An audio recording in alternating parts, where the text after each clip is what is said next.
За багаторічну співпрацю з лікування та оздоровлення дітей нашого району відзначається Асоціація Чорнобиль ЛКТА Іспанія Біцкая.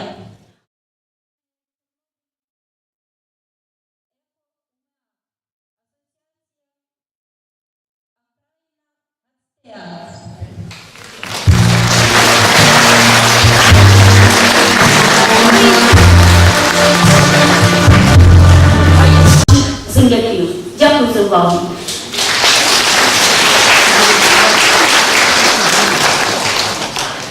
Hola, buenos días. Yo no voy a hablaros de Chernóbil, vosotros sois los afectados, los que sufrís las consecuencias de ese desastre y sabéis mucho más que nosotros de Chernóbil. Доброго дня всім. Я не буду говорити про Чорнобиль, так як ви живете в Іванкові, ви розумієте, що за проблема для всіх, і ви знаєте більше, ніж ми. Pero por eso, porque vosotros sois los que sufrís las consecuencias, queríamos hoy estar aquí con vosotros. Nos parecía importante para recordar el 25 aniversario, conmemorarlo con vosotros, hacer lo que vosotros hacéis y acompañaros en este día pues, de recuerdos tan tristes. Вони в цей день дуже хотіли бути з вами, ось вони тут, для цього вони приїхали, щоб якось провести з вами цей день. Bueno, sé que puedo deciros en mi nombre, en el de mis compañeros que están aquí, los que se han quedado en Euskadi, en el de otras asociaciones, que cuando os haga falta, nosotros vamos a acompañaros, vamos a ayudaros y por eso estamos hoy aquí, vamos a venir en verano y estamos trabajando para ayudar a que los niños salgan de la zona y puedan mejorar su salud en familias del País Vasco. Вона зараз тут зі своїми компаньйонами, зі своїми друзями.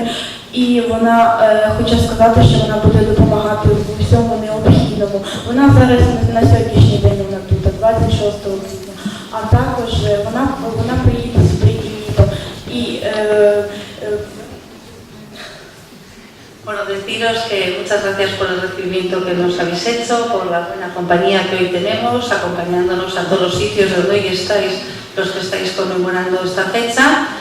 Y daros las gracias a los que participaron aquel día en ayudar a que la catástrofe no fuera mayor.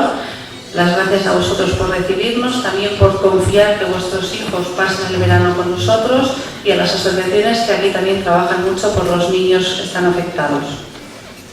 Дякую всім присутнім у залі, що прийшли сюди. Також хочу сказати велике дякую асоціації, яка працює, асоціації матерів і дітей Чорнобиля. Вона дуже багато робить. Bueno, y sin nada más que deciros, despedirnos por ahora, pero que sabéis que nosotros siempre que podamos os vamos a ayudar, igual que antes el pueblo soviético ayudó a nuestro pueblo cuando estaba en guerra, es una deuda moral que tenemos con vosotros y además que queremos hacerlo. Y gracias por la recepción, por la compañía y porque siempre nos acogéis muy bien. Дякую також за те, що довіряєте нам своїх дітей, і ми вам повинні також допомагати, тому що в Великій Вітчизняній війні Радянський Союз дуже допоміг нашій країні. І дякую всім присутнім за увагу.